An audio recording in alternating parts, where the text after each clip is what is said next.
Hello and welcome back to Road to Rosslyn Park. It's your weekly podcast in partnership with Sox and Sox TV. In the journey to March, Rosslyn Park, National School Sevens. There'll be 15,000 school kids playing Sevens rugby. We love it. We know our guest loves it as well. I'm Russ McCluskey. He's Phil Greenaway. Phil, how are you, mate?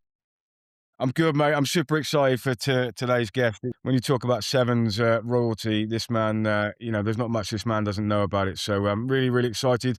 And also super excited because this weekend sees the sort of first tournament start with the Seaford Tens tournament, down there, the school's tens, and which is going to be magic. I'm not sure it's going to be sevens and tens weather, but that's something we might talk about with our guest today in terms of do we need to think about moving the school seven season. No, super excited for that this weekend, mate. And just been on good form and the marathon training's going well. Well, it's going, put it that way. I love that you keep mentioning that marathon training. Come on, I'm right behind you, mate. I'm right behind you. I'll be there on the day. But when you text me, you sent me a WhatsApp. You said, I've got a guest for the pod.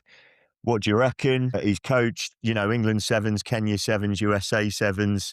He's done a bit, hasn't he? So when he said, shall we get Mike Friday on? I was like, yes, please. Let's get Mike Friday on. Mike, how are you, mate? You well? I'm all right. Yeah, I'm good. Yeah, just back from Fiji. You talk about rain. You ain't seen rain till you've seen it rain in Fiji.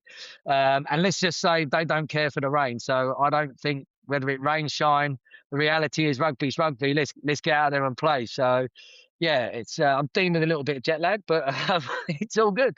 You look unbelievable. And just on that, I've seen some of those clips actually out in the villages in Fiji where they're playing in the rain and they're essentially playing in a lake, aren't they? And they still throw the ball around, don't they? It's like when it rains in Fiji, it's like monsoon.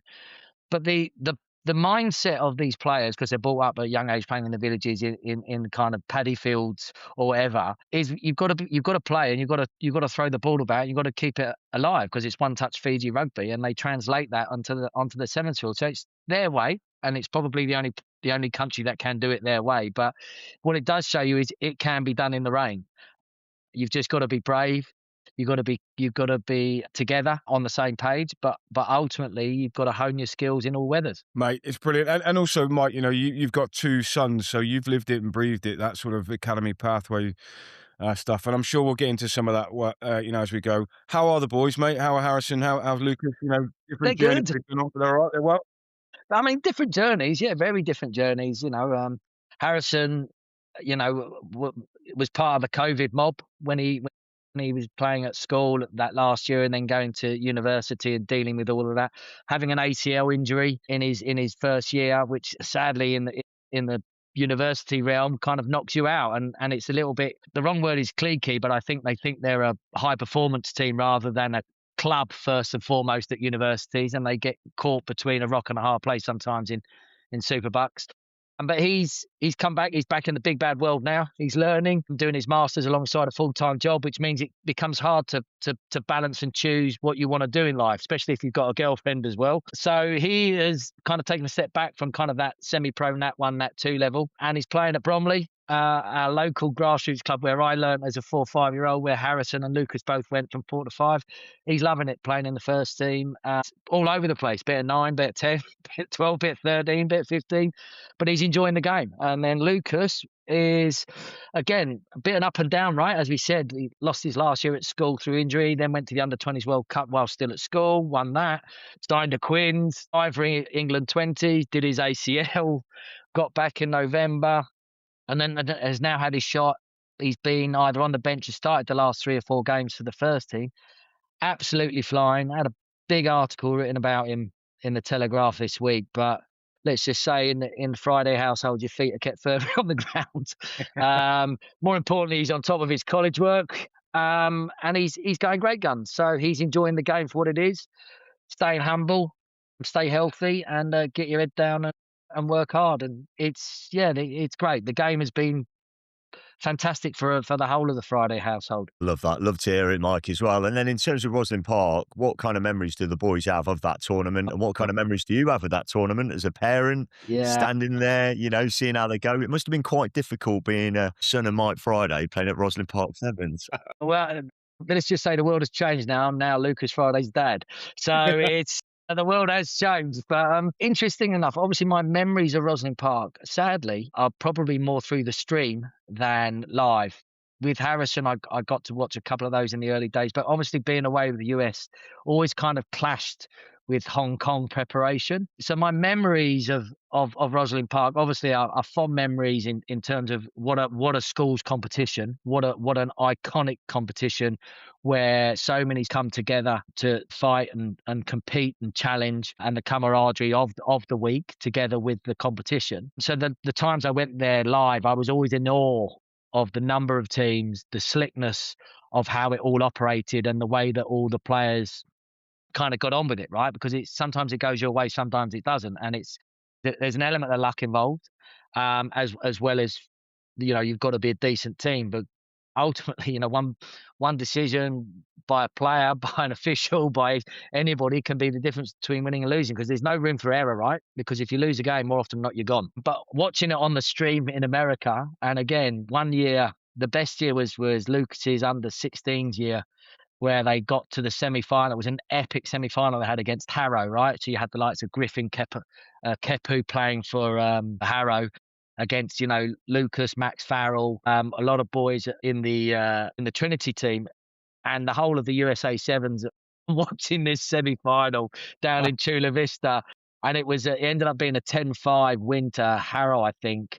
But Max Farrell was a toenail away from scoring the try, which would have put Trinity through into the final, and Harrow went on and beat Eton, I think. But I've got such fond memories of the times I was there live and the times that I got to watch it on the stream, because it's such a significant part of their rugby development for all of them. And it's a foundation pillar in the school's rugby curriculum and in any player's development. Mate, and you've blended a lot of things together there. We've mentioned club rugby in terms of Bromley, and my son's down there now and loving it, and I've loving being at the club, and I've watched Harrison play for the first team, which has been great. I've coached Lucas a little bit, which I've thoroughly enjoyed, that group of players. The schools network, we've mentioned Harlequins, we've mentioned everything that throws into their development. Where does Sevens sit for you in terms of on the development pathway for our young kids? It's right for some, it's not right for others. I get that, but I've always felt it is a really integral part of what we should be doing with our kids. Yeah, hey, for me, I think it's very clear cut, and I think the school system have got its bang on. It's a pillar foundation of rugby development, because it allows you to get more touches of the ball. It allows you to understand space. It puts your core skills under pressure, as well as your teamwork, as well as the way you conduct yourself when you're under pressure, fatigued as a player, in no other way to a 15s, where you can hide on a 15s pitch, especially at schoolboy level. So it is uncomfortable.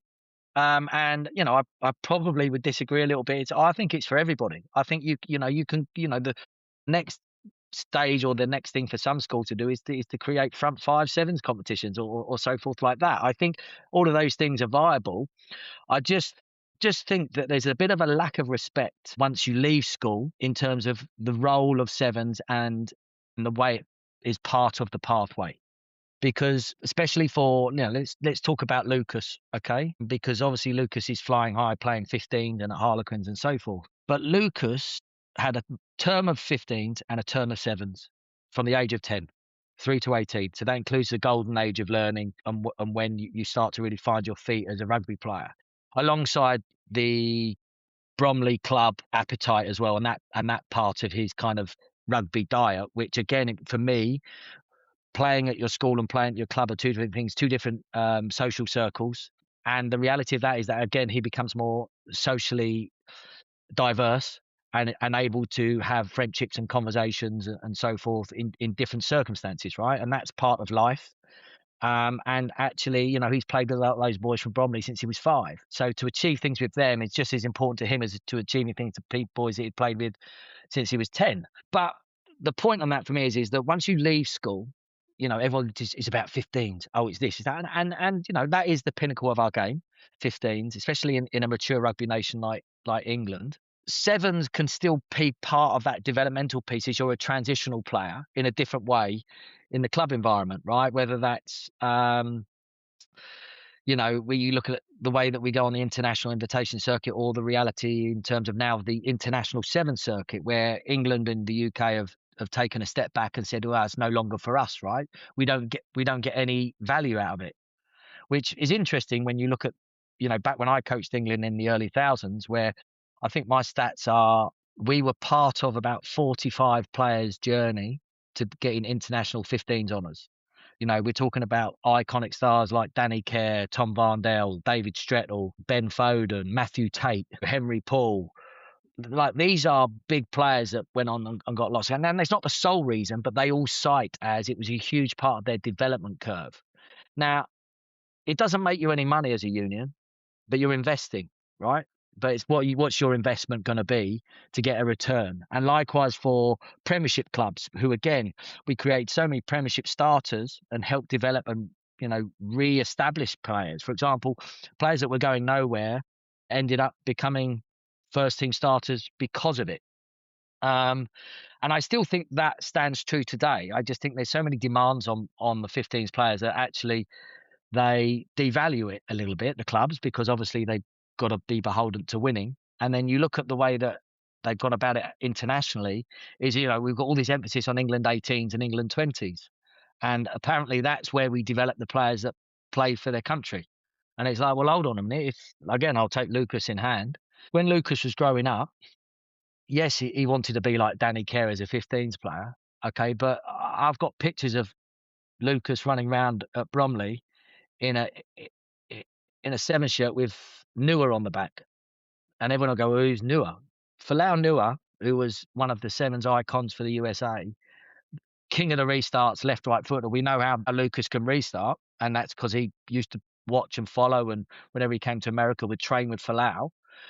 Is because of that. So he had a role model and an icon that's in the sevens game as well as the 15s game. Now that's Lucas. Now you multiply that across all of those young boys at Rosslyn Park, right? That want to be the next Perry Baker or the next Carlin Isles, they want to be a Tom Mitchell, a Dan Norton, all of those types of iconic stars that have kind of graced the seven stage and inspired these young kids to play. We haven't got any of those now in the UK. Because the reality is Team GB is being devalued and is not invested, and we don't get to see these superstars because apparently it doesn't make us any money. But it's a pillar foundation at the school level, and I just think they're missing a trick here, because when you talk about the commercial realities of rugby, and again, we're getting to numbers, right? Financials, well, we might as well, because that's the way that they frame it themselves. Is where's the audiences? Where's the new audiences? Because our 15s audience is aging out, so our new audiences are Gen Zs and all of that malarkey and the college crew and all of that. Well, they're going to be more interested in the sevens audience, and then we can bring them into the game and then transfer them to the 15s, which is still the mothership, is still the kingpin, still the golden goose, so to speak, in terms of that 15s World Cup. But we're not doing that. We're not embracing it. Now, we can't quantify how much we're going to generate. We can't quantify how much it's going to cost. But the reality is the investment and the return on investment will be seen in the 15s mantra and the club mantra, not necessarily in the sevens, but that's whether it's your loss leader or your market entrance into these new audiences. So I struggle to understand why we are looking at what we're doing and the way they justify it on the spreadsheets doesn't make a lot of sense to me. In a commercial marketplace where we're aging out, in an area where if you look at universities, that's where a lot of people drop out of the game. And I think part of that is the link to the kind of the super bucks. Are we a high performance program or are we a club? And what comes first? But also, how do we engage and how do we create events and opportunities for people to play? Well, we all know, having played sevens, that is the sweet spot for a lot of things. And I think that's a big area. So that's a long answer, I get, but I think it's an important answer because it's a pillar foundation for me. I just think we lose our way when they leave school.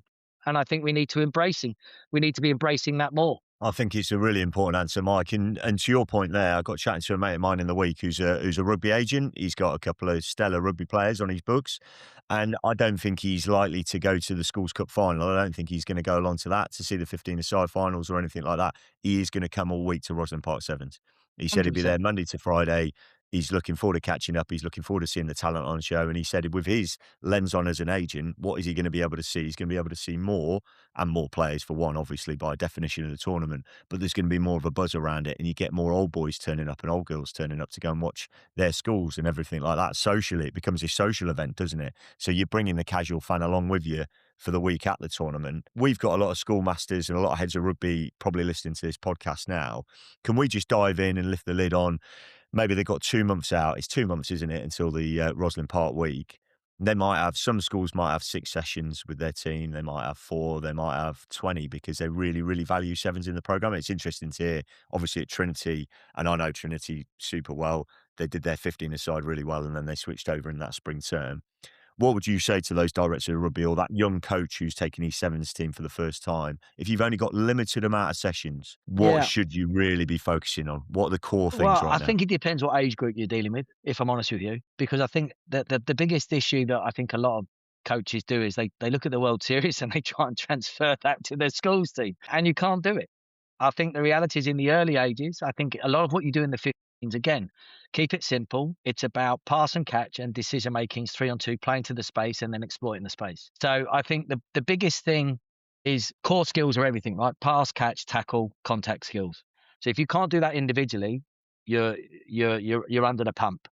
And in the early ages, the fast kid normally comes out on top in the nicest possible way, or the most physical kid.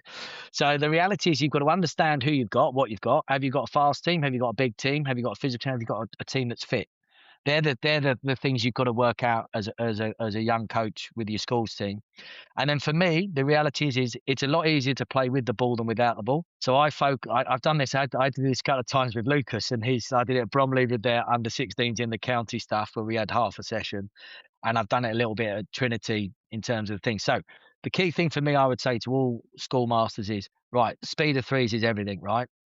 So when I see speed of threes, I mean you need your ball carrier. So the ball carrier is looking after the ball. The clearer is looking after the ball carrier, and then the third man is in to play the ball away. So the reality is everything you need to do needs to operate in triangles and threes. So speed of threes is king. Okay, so you've got speed of threes is king. Look after the basics of the game and then play the ball to space, and whatever will be will be. So that would be my big point. And then if they had to focus on one area, yeah, you can come up with all the fancy lineouts and scrums that you want. The reality is the most important piece of the game is the restart. So what you're doing off a kickoff receipt and what you're doing off a kickoff chase. So if you get the ball back, then you don't need to defend. Okay. And then defense is, again, the similarities between that and the 15s and what you're doing in your school system are pretty spot on, right? One-on-one tackles. Are you pushing them up and out, or are you looking to take their space away? And I wouldn't complicate it any more than that, because ultimately, yeah, you can look to play for G and sevens, keep it alive, play to the edge or whatever, or you can look to play more like some of the European teams where they just play a breakdown game. That's fine. Either or's good. But if you haven't got speed of threes, you can't make decisions. You can't make decisions whether to play offload rugby or contact rugby or breakdown rugby or reload rugby. So that would be the way I would frame it. But ultimately, don't forget, none of it works if you can't pass catch. None of it works if you can't tackle. None of it works if you can't ball present. None of it works if you can't do a one-on-one clean at a ruck. I'd focus on that piece, then worry about the tactical piece. And that means at 11, 12, 13, they may win some, they may lose some, blah, blah, blah. Yeah, that's fine. Losing's a big part of rugby anyway. You've got to get used to losing at a young age and digging in and working as a crew. I love that.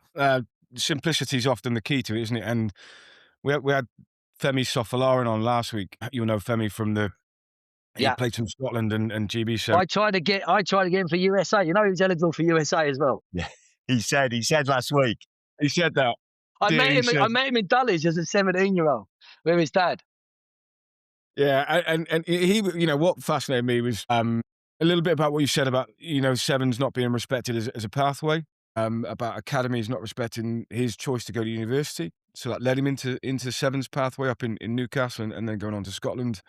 The detail at this, I know we're talking about kids, but the detail at the World Series level in terms of, which hand they tap back with, which hand they catch with, and the amount of analysis that goes on at that level was fascinating. And I wonder, to your point, do we overcomplicate it in the schools environment at times and just, I don't think it's just schools. I think it's everybody. Like, I've got to be honest. I've had so many coaches some that have come to me at Bromley are going, "Oh, can you give me some backs moves? Can you do this?" I'm like, you're dealing with 12-year-olds. Like, first and foremost, Your job is to make sure they want to come back the following week because they enjoyed it. And I think that's the mantra, right? And I think the World Series sevens is a bit like 15s at the top level, right? It's hugely detailed because it's performance sport, and the reality is you get something slightly wrong on the sevens pitch in the World Series, they score, which means you lose a game. So the stakes are very, very high. But I think at schoolboy level, they want to win, of course they do, right? Every kid wants to win, but ultimately it doesn't define them as young men. Yeah. And it doesn't define the schoolmasters either, or the coaches. And look, let's be perfectly blunt, right? Coaches at all levels have egos, and there's a little bit of banter that probably goes with who wins what and who wants. But what does success look like at schoolboy level? That's a question I'll chuck in. What does success look like? Is success winning cups, or is it success developing players to their potential? And I think that's the key. I mean, I really got a lot of time for the Trinity coaches that looked after Lucas and Harrison, right? And a big shout out to Mr. King, Mr. Kench, and Mr. Roberts, right? Because yeah, they wanted to win and they did have some successful times, but always at the forefront was developing the young man, and losing is part of that. And how you hold yourself and how you conduct yourself at times of when you win and times of when you lose are fundamental, and they were never negotiated. And it was about making them the best individual player they could be, and person on and off the pitch. And I think that's where I think a lot of the school coaches need to judge themselves, and they won't necessarily get the plaudits from outside, but they know from within if that's the way that they're going to conduct themselves. That's not lost on parents. It's never lost on me. And I was more than happy if they wanted to pull him over the coals because he'd done something that wasn't, right. Or there was times where Lucas had to play hockey, not rugby, because that was the mantra in the term where he was. And I'm like, hey, they're lessons he's got to learn, right? Sometimes don't always go your way. So I think in the school system, are you a coach or are you a mentor? And I think that's a big thing where I think school coaches don't necessarily get enough respect either, in terms of the roles that they play and the influences that they are on these young players. Lucas will embrace Mr. King anytime Mr. King rocks up. And Mr. King got Lucas into water polo, not really and educated and developed in that way as a young man. And likewise, he hasn't seen Mr. Kent's left kind of to you, but he would always, if Mr. Kent's called, Lucas will respond. Likewise with Mr. Roberts. So they're the impacts that I think school coaches have, but we all get caught up in the ball and loses, right? But I think that's the challenge and the opportunity, and that's the responsibility that the school coaches have, and should judge themselves on. And that's kind of how I look at it. That's a bit philosophical, but I think that's the reality. It'll be brilliant for lots of teachers to hear that as well. And when we see those things, don't we? And it'll be around the Six Nations, like when a player talks about their time, they always reference their school teacher, don't they? And their schoolmaster who coached them. And it might cut away to a little clip and a little interview with a proud school teacher who's like, yeah, I remember coaching. And we know the Trinity staff really well. Kings were on the end of a couple of heavy defeats against that Trinity team in blocks, but those boys always won with grace. Do you know what I mean? And I know Kenchi super well, and they instilled that in them, which is just mega. And I think from a parent perspective, because you were a parent, don't get me wrong, high performance rugby coach that people know, but you were a parent first and foremost. So to hear that feedback, that's amazingly powerful. It really is. Yeah, I used to stand at the end of the pitch, away from all of the guffaw with the parents, because I know what I'm like. I get wrapped up suddenly. I'm ultra competitive. I used to stand at the end, and people would wonder, "What do you think?" I haven't got an opinion. I think they're doing a fantastic. And they were like, I can't speak highly enough of all three of them.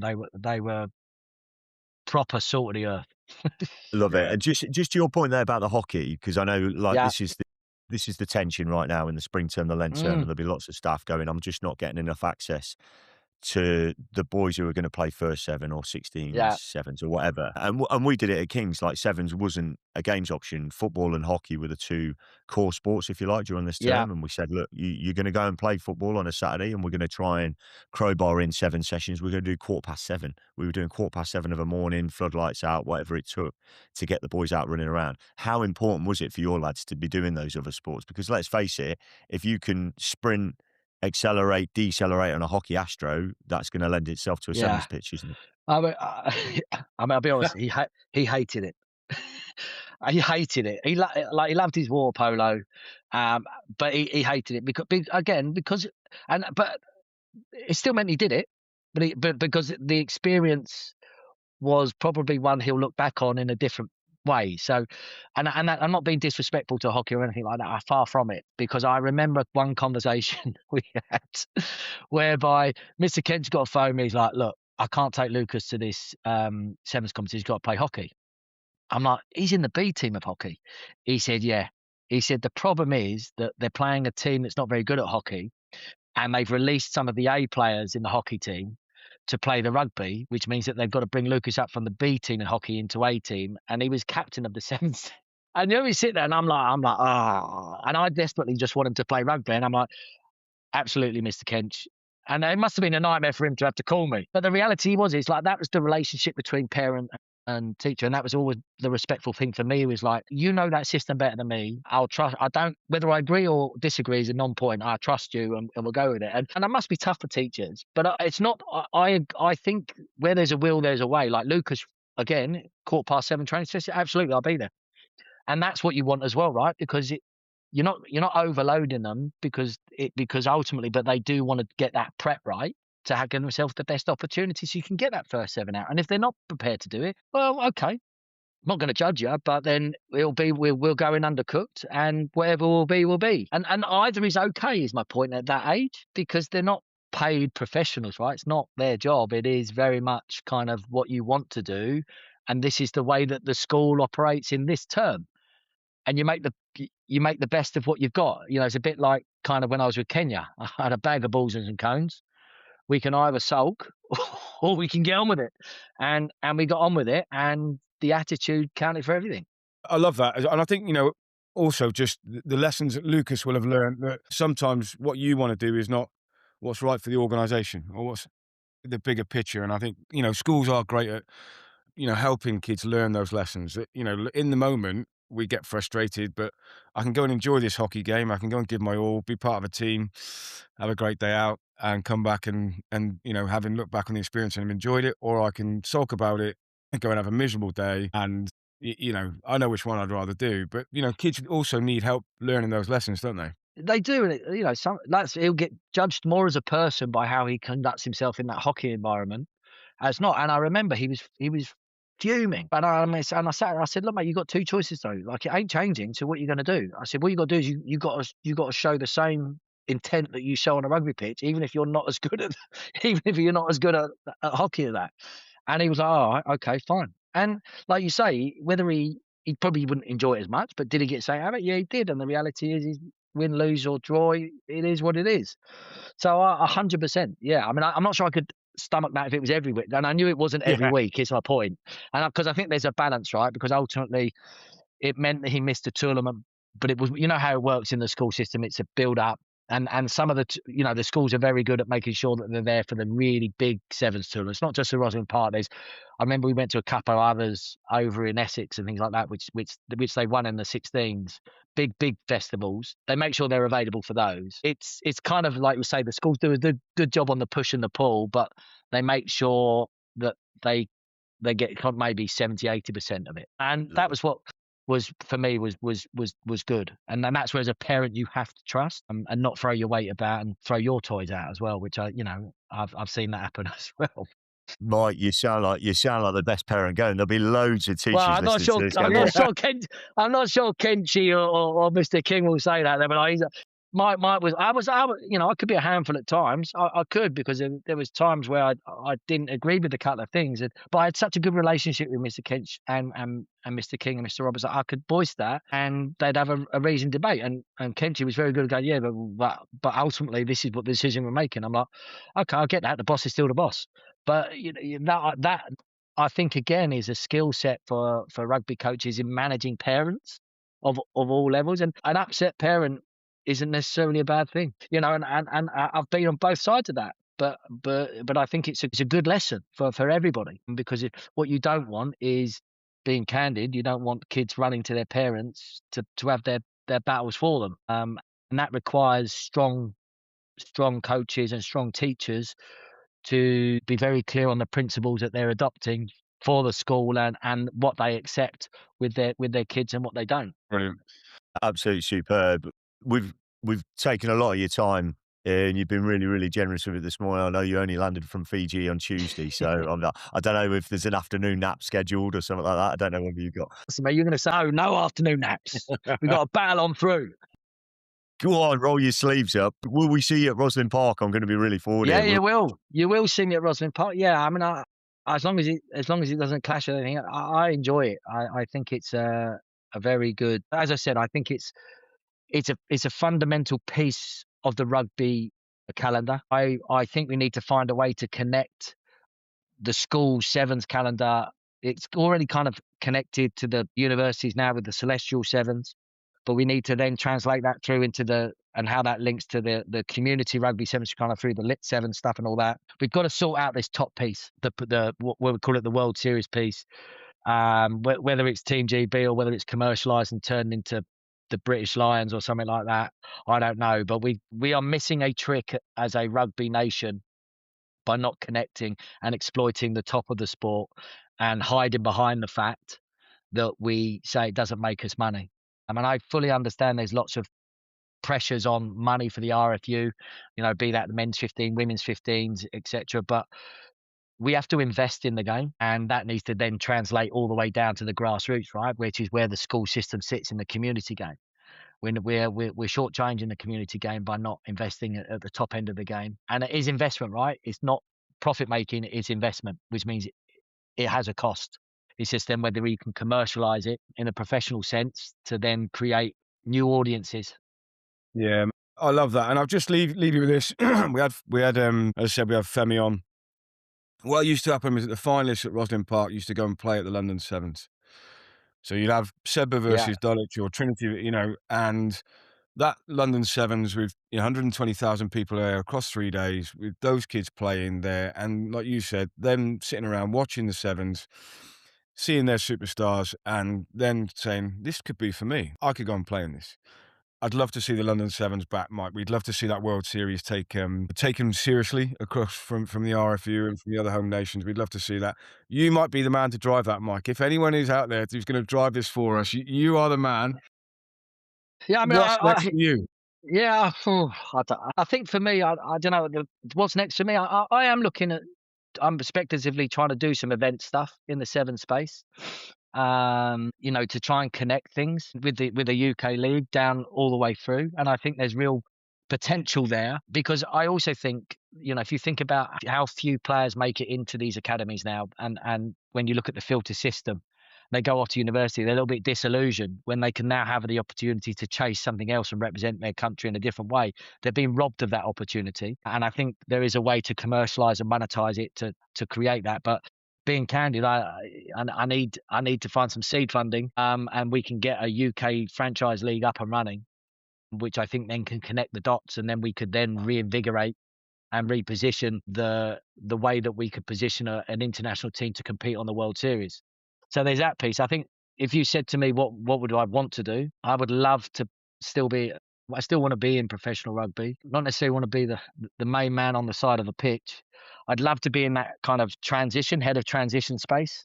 Those young players that 18 to 23 that are going from being academy into the first team squad, to help them continue to develop on and off the pitch, their skill sets, their rugby skills, but also them as people.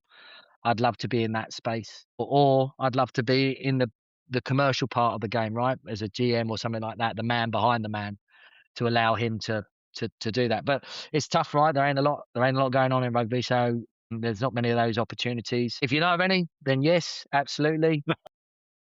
But yeah, so I'm doing bits and pieces, right? I've got some project, like I said, going on the work stuff, doing coach education and some bits and pieces in that area as well. Giving back, if I'm honest with you, because ultimately I always look at, like you say, what Mr. Kench, Mr. King and Mr. Roberts did for Lucas and Harrison.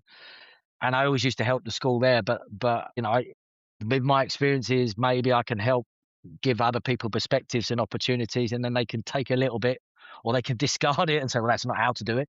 Whatever. I don't really mind, but kind of just share that so that others can crack on, because the game's given me so much. Well, in the meantime, We'll have you on commentary on RE1 and RE2 if that's all right. So we'll just That's we'll all get your good then. diary out off this call and we'll get you going. Mike, you've been an absolute legend. You really have. Thank you so much for No your time. worries. Lovely to be Yeah, on. Mike, thank you so much for your time, mate. It's phenomenal. And, anyone, please do like and subscribe and share this because, Mike's experiences as a game are definitely worthwhile listening to. And, mate, thank you so much. I might see you at Bromley on Saturday if the boys are at home. Well, they're not, are they? They're going a week off this week off. Week They have off. they have more weeks off than a pro club. It's ridiculous. Week off, or I'll see you on the paddle court. Now your eyes are fixed. I'll see you on the back of the paddle court.